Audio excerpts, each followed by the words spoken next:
my video has been changed to 5,840, something like that,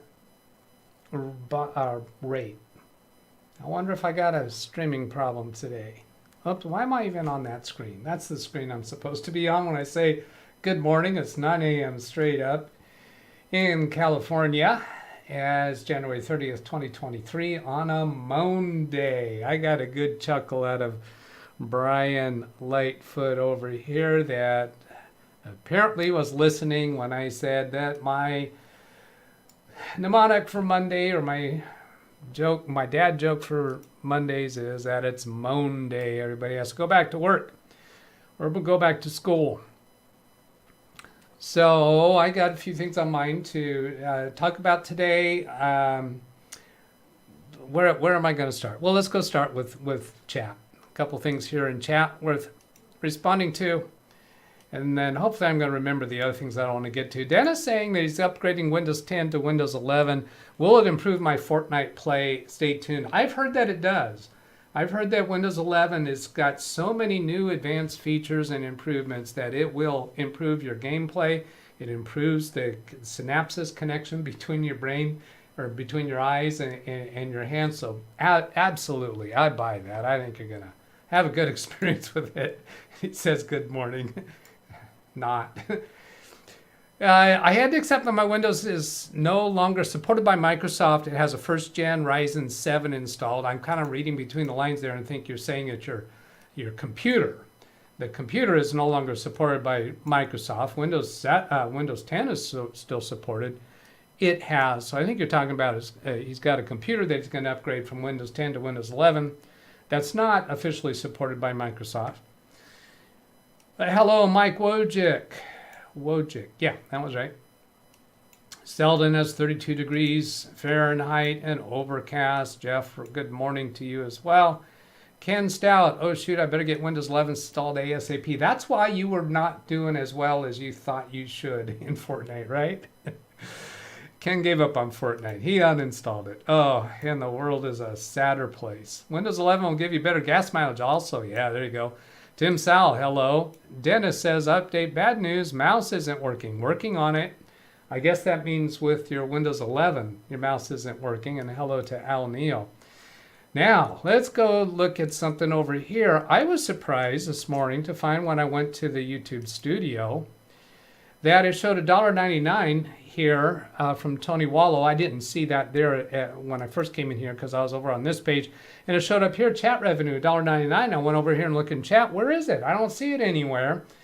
And now I knew right off the bat that Tony had donated Super Chat on Saturday of $1.99, but I didn't do the show on Saturday. I canceled it. And then I repurposed that video, changed the title, changed the description, all the content in the description so that it would work for today's Windows Daily number 145. By the way, I guess I hadn't said that yet. This is Windows Daily 145, although sometimes I change the title after the live stream. And then I realized that's probably left over from Saturday. I want to go over into viewer activity. Sure enough, this shows 10:58 a.m. It's only 9:03 a.m. right now. So that was the super chat that Tony gave on Saturday. And thank you once again, Tony, for that. I had a text interaction with him on Saturday. So what happened Saturday, Doug? Why did you cancel on a Saturday, Doug? Did you have some kind of emergency with a client? Did you have a family emergency? Did you have a medical issue? Were you sick? No, I played hooky. That's it. I played hooky on Saturday. Why do I bother telling you that? Because I think it's an important thing in life to play hooky when you feel that you need a day off. Now then somebody might say, well, okay, that's how we rate. We're the lowest on Doug's priorities, so he just threw us away. Well, I got to tell you that I played hooky on Friday too. I played hooky on my clients. I had this laptop over here that I needed to work on, and I just bailed on it. I went to a movie theater and watched a movie. And then later on Friday, I played hooky on my brothers. We do Zoom session together on Fridays. And I played hooky on them. I just needed a day away. I just needed some free time, to do whatever I wanted to do. I went to a movie. It was called That I'm not going to remember the auto. Something about auto. Somebody's going to remember it because it's a movie that's in theaters now. And sometimes I just need that break. And I'm going to show you an email today that shows what led up to that. I did have some frustration building up because of a technical issue going on. And it just kind of got me into a funk, and I just needed to step away and go do something else. So it's my message, my way of telling people, hey, that's okay. Give yourself a break when you need it. Then what I want to go to next, I guess I could go into that email since I mentioned it. Over here, I'm showing my list of emails. Matt from Streamlabs Help Center. I opened a trouble ticket with Streamlabs because I'm having a problem with OBS. Now, I've told you before about problems with XSplit. I'm using XSplit on all of my live Windows training, but on my Fortnite channel, I use Streamlabs OBS Prime, right? I pay for it. I expect good tech support. I told them I have been live streaming Fortnite every day and occasionally recording with Streamlabs OBS Prime for months with no trouble. I have tried with no trouble. Today I have tried recording and it crashes every time after just a few minutes with Fortnite. And I give them this file name that it allows you to create a file to send to their tech support. It takes a long time for it to do it, like about 20 minutes. And I sent that to them. I've restarted the computer twice and think I've had a total about 6 crashes on that one day. It's been a while since I had tried just recording Fortnite play using OBS. Since then, I have found it's really consistent. I can start the recording in OBS while I'm in Fortnite, and when I click to start the game is usually when it crashes, but sometimes it'll crash even before that. If I don't have Fortnite open, it works fine, works perfectly. They gave me a whole bunch of stuff to do, and something I was frustrated about is they gave me this whole thing here. Oh, by the way, when I open the trouble ticket with them, it takes me through this form on their website to fill out, answering a bunch of questions. Well, then here it says from Matt, hi there, I'm sorry to hear you're experiencing issues with Streamlabs desktop crashing. I'm happy to assist you with your issue. Could you try the following? Ensure your Windows is fully up to date.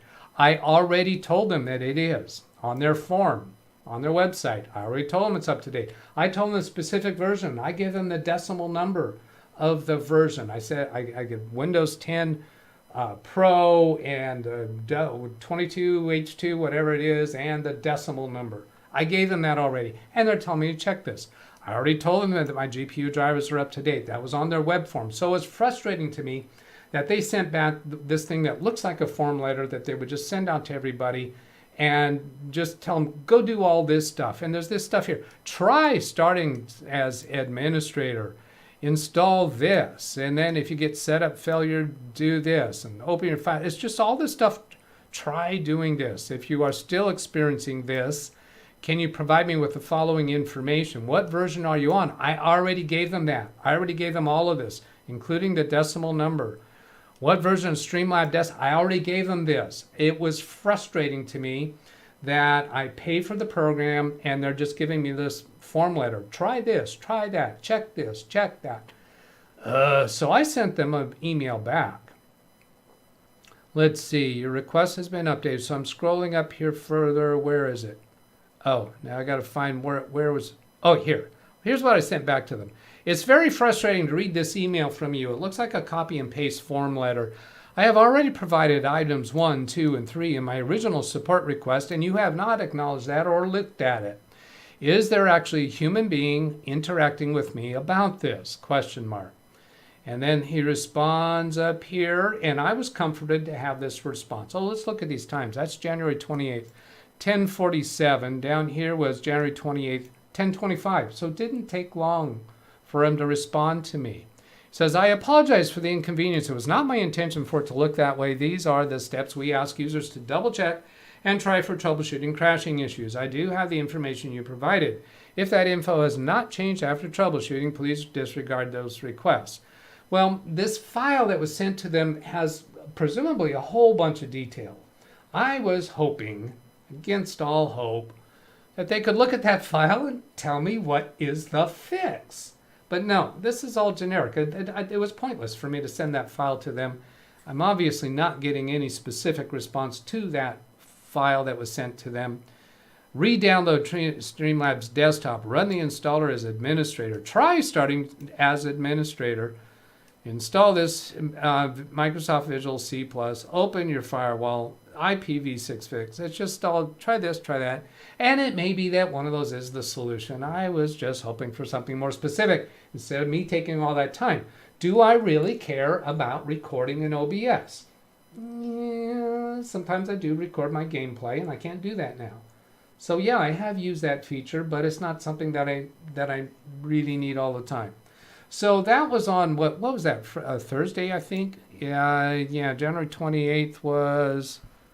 That was Saturday. That was some of that conversation was after I first opened it up, right? Did I start this? Oh yeah, here's January 27th is when I first reached out to them. So that was Friday. So yeah, as Friday went on, I was getting my head deeper into this, and I was also getting my head deeper into this issue with the TP-Link router. I was spending some time on that, and I just got to the point, I want a break. So that's what led to me wanting to ditch my responsibilities. Go take a look at chat here. I got more to come up. Doug went rogue. Yeah, Doug doesn't sound like us no more. Doug doesn't like us no more from Josh. Yeah, that's right. Well, I guess you got to say that about my brothers. Got to say that about my clients. If playing hooky means that I don't like you. A Man Called Ote. Yeah, Tom Hanks. That's right. I enjoyed that. Doug went to a movie. Oh my God, what's the world coming to? My wife was all worried because Microsoft wanted to upgrade her Windows 10 to Windows 11. No worries, as I showed her how to stay on Windows 10. We all need a break indeed, Doug. Otherwise, we would get burnout. Yeah, I will take the break. I will play hooky before I get to the point of feeling burnout. I have learned that in life. I want to encourage you to do that too. If you're starting to just feel like you're dogging it, is that the right word? I have no idea. Give yourself a break. Because I live alone and because I'm self-employed, I didn't have to answer to anybody for it. I didn't have to tell anybody about it. I didn't have to tell you about it. I choose to tell you about it because I want to pass that along. Hey, give yourself permission to do that. Let's see, that's Chit Chat. Last movie I went to see was Gone with the Wind in its first release, Brian. Yeah, that's what I did. Winter Mute. Mouse working after restart. Gentle push. Windows updates is now working from Dennis. Secure boot. Yeah, seems like we send out form responses rather than actually critical thinking to the information provided by the end users. Yeah, I resist reaching out to tech support because so often it's just a frustrating experience. However, the steps that they gave me to do, these are their routine, the whole enchilada to go check, and I've done them piecemeal since receiving that, but I haven't sat down to go through the whole thing because at the moment I don't care enough to go through the whole thing. And I'm suspecting it might be a problem on Fortnite's side. I don't know. No people at all computer in 2023. Not sure. OBS tech support US based. Now understand that this isn't, not all OBS is the same. There's OBS, the free public version, open source I think it's called. But the OBS I have is from Streamlabs. Streamlabs is a company that takes the open source OBS and kind of massages it and tries to improve it, and then they have a free version. I'm using the paid version from Streamlabs that's supposed to give me some better fringe benefits. I'm not going to go through what they all are now, but in my mind there's three different OBSs. The free open source, the Streamlabs OBS free, and the Streamlabs OBS Prime, which is a subscription. Did you took all the Dougs to see the movie? Not all of them. There were two of them that had been misbehaving, and I just told them they can't come. And there's also the snobby business, Doug. I won't take him to a movie. He's just no fun to be with. Ken Stout. Oh, are you recording at the same time you're streaming live? Follow-up question. Are you using both Big and Baby Beast for the OBS XSplit, one on each? No, both of the OBS and XSplit are both on Big Beast. I don't do any recording or streaming from Baby Beast.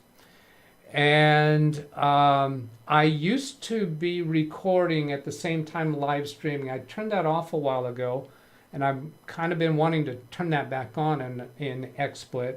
In OBS, no, I think it just streams. I don't think it's recording at the same time, but that's a good idea to see if I can turn on recording while I'm live streaming with Fortnite and OBS, and will that make it crash? OBS project is not Streamlabs. I'm not sure. OBS project is that. I think that's the open source, the one that's not Streamlabs. Hello, Bobby. A Man Called Otto from Santa Claus. Yeah, that was the movie. Now, I saw something else just before going live that just cracked me up. I'm going to go play this for you. This is just a piece of entertainment that I came across. Let's go. Oh, let me set up this screen before I go play it. This was just so much fun. Here we go. I'm going to switch over to that screen and hit play. And hopefully you're going to hear the sound of this. Do I need to do anything else to turn sound on? I don't think so. Let's see how this goes. I'll turn the microphone. No, I can't turn the microphone towards the speakers. Here we go. Here we go. A little piece of entertainment here. Oh, I can't see. Can I get a drink, please? No. Go faster, go faster. All right, that's all I'm going to show you there. That's Ken Stout. You get to see in that video Ken Stout letting his hair down. I was always curious. Ken Stout letting his hair down. That video is called Grandpa Gets a Makeover. I'm going to go put that link into chat. Now, at the end of this live stream, you're going to be redirected to Ken Stout's premiere that is set up and ready to go. But I got to tell you, go watch this video. It is hilarious. Some of you have already seen it, of course. Let's see. Ken Stout lets his hair down and gets a makeover. What is up with that? Go watch that sometime. That was incredible. The OBS project, does Streamlabs not provide the source for their changes? OBS is licensed under GPL. Well, when Streamlabs takes OBS and does their massaging to it, I think at that point I don't think that's open source. I don't think you can go look at the code from them. Ken Stout has real long hair. Oh, you didn't say long hair. Ken Stout has real hair, yes, but it's long. I've never had hair that long. Then I want to get over here to channel comments. Let's see, it's 9:18. 26 concurrent viewers. That's not the comments. Here's comments. I got one comment in here to respond to. Ashish Kotnala. I responded to another comment from Ashish. You'll remember it as we go through this one. I suspect you'll remember it if you were here at the time. Says, thanks. Yeah, I've been a lurker in your streams on and off when I have time to watch YouTube. I'm running 3 routers at home, and 2 of them are loaded with the custom firmware such as OpenWRT and Fresh Tomato. Anyways, I was also surprised to see the behavior you described where your password stays the same when restoring a previous config file for this TP-Link router that came from Kerry Holzman. This is certainly new with TP-Link, and I do have one router from them which doesn't exhibit that behavior. So that implies that you actually did a restore of a backed up configuration using a different password, and you observe that the password that was in the config file, the backed up config file, got restored, and you weren't able to log in with the freshly created password after restoring to factory defaults. Without you actually saying that, you can't see that behavior until you actually do that. So did you actually do that? I'm kind of fussy about asking those specific questions, because some people say, oh, I didn't notice that behavior. Okay, well, did you try this and this and this? And oh, no, I didn't try that. Well, you're not going to see that behavior unless you try that. Now, Ashish might think that that's obvious, that I should assume that you've done that, but I've had too many times where when I ask people that specific question, they respond with, well, no, I didn't. So, did you do that? I'm very curious to find out.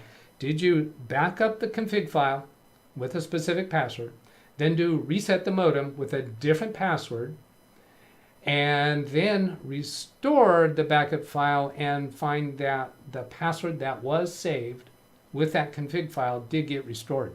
I'd like to hear that. He says it's very old, from 2014, that the TP link that he has.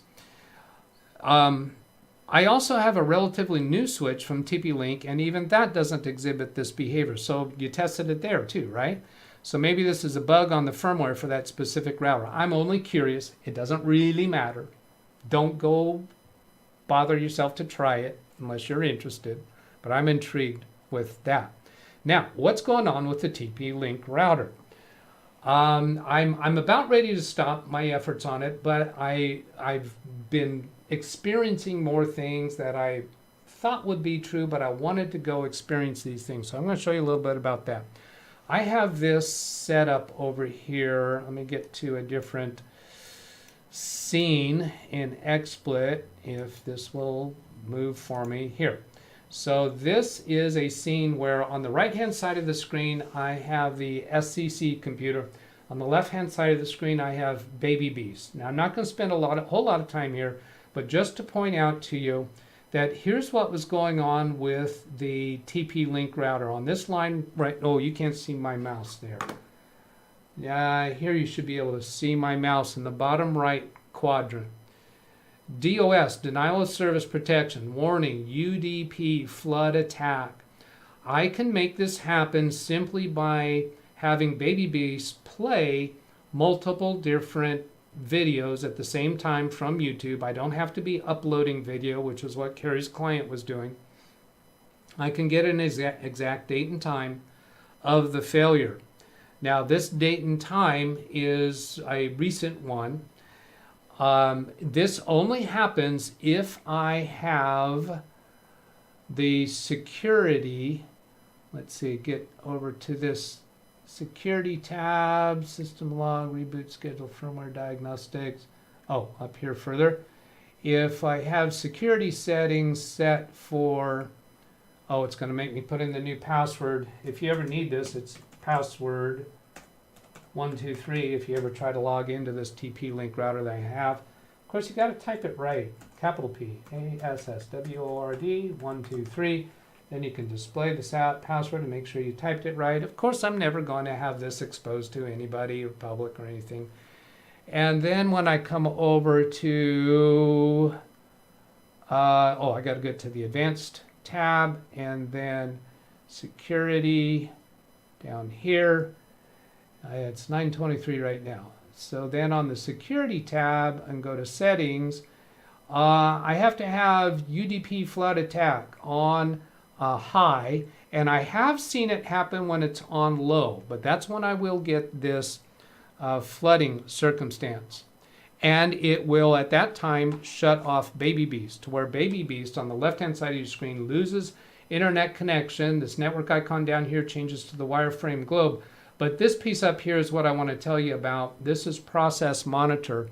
Right now I have from 9:21:59, so that's the 59th second of the 21st minute of the 9th hour, and I've got this narrowed down to have only a few, let's see, it goes down to 9:24 o'clock, and it was at 9:22:03 where this problem happened. So I'll scroll down to 9:22:03. You can see how many things here happen each second, each tenth, even, yeah, decimal portions of a second. 9:22:03, get to it. Where is it? It's up here higher, higher, higher, higher. Because what happens here is I was able to see exactly what's happening. Now up here, oh, that's why I'm having a hard time, is I've got all these things turned on. I'm going to turn off registry items, turn off file items, turn off process and thread activity, and turn off profiling items. Now I only see network activity. So now it's easier to get to 922.03. And I'm going to come up here to 922 even and see all these UDP receives. That is YouTube videos coming in. Each frame and partial frames coming in. Now when I get down to 922.03 is where we see this start to fail. And there's nothing abnormal happening prior to this failure. So here's 922.02 and we see these UDP sends and we're getting some reconnects. At 922.02 is the first time we get a retransmit and a reconnect and a reconnect. And then some more sends and reconnects, disconnect in TCP. So all this UDP stuff is where it got broken. And so that was interesting to see that kind of detail. I think what's going on with this router is that I think it's the CPU on this router, because when I monitor the CPU, I see go up to 100% utilization when it should not be. It should not be that overwhelmed when only one computer is receiving some YouTube videos with no other computers being significantly active on the internet at all. I'm ready to let go of that and move on, but I just want to show I've been wanting to go use Process Monitor to dig into the details of what's going on. Some other day I'll go deeper into it, but I think I'm done with that for now. So let's go back and look at chat. See what's going on here. Thumbs up, everyone. Fresh Tomato. Hope all is well. Do they have a GitHub? Let's see. Oh, the screen just jumped on me. That's the movie question. Speedy C, never mind, Doug. That's the thing to do when your PC software fails to work correctly, and then try again another day. Yeah, when I get too deep into it, I just step away and sleep on it. A config should only change settings, not the password. So a config restore did not change the password that I already had set in that router. And what I mentioned before is that seems like a security risk, because if somebody gets hold of a backup configuration for a router, which they shouldn't, that should be protected, but I didn't realize how much that needed to be protected. If somebody gets their hands on a backup of a router configuration, they could restore that to another router, and they don't need to know the password that was saved with that router's configuration. That means you could restore it and figure out, okay, what are the VPN settings? What are the IP addresses that are assigned to computers in the office? What are the port redirects? What's the static public IP address of the system? What's the they'll be able to look up the Wi-Fi password. So yeah, that seems surprising to me. So anybody that's doing backups of a router configuration should be aware of that.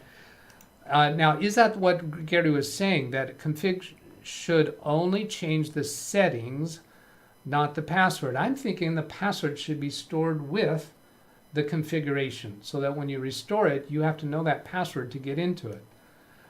To make sure I am not forced to take any software upgrades, I have not been on the internet for 5 years. Gary's not been on the internet for 5 years. Yeah, we believe that. That's how he's able to chat. I do not get any malware or silly YouTube videos either. It could be that this is in response to some other comment, because I think he might have an older operating system in his home. But of course he is on the internet. Oh, that came up weird. That's not the way my thing's supposed to come up at the bottom of the screen. Anyway, you can see my email address. If you want to send me a question for me to respond to during one of my live sessions, you can send it by email. You can put it in as a comment on any video. You can put it in the chat room. I will go back and read through these chat room comments after I end the video here. And somebody recently I saw in chat after I had finished asked, how do we ask questions? Do we just say what our need is? And the answer is yes. hopefully that person has come back and is going to ask their question. Hello, Zen Zen. I see you saying hello in chat. That's a new name to my recollection. And so I'm going to send you off to Ken Stout's premiere now. Have a great day. Catch you later. Goodbye.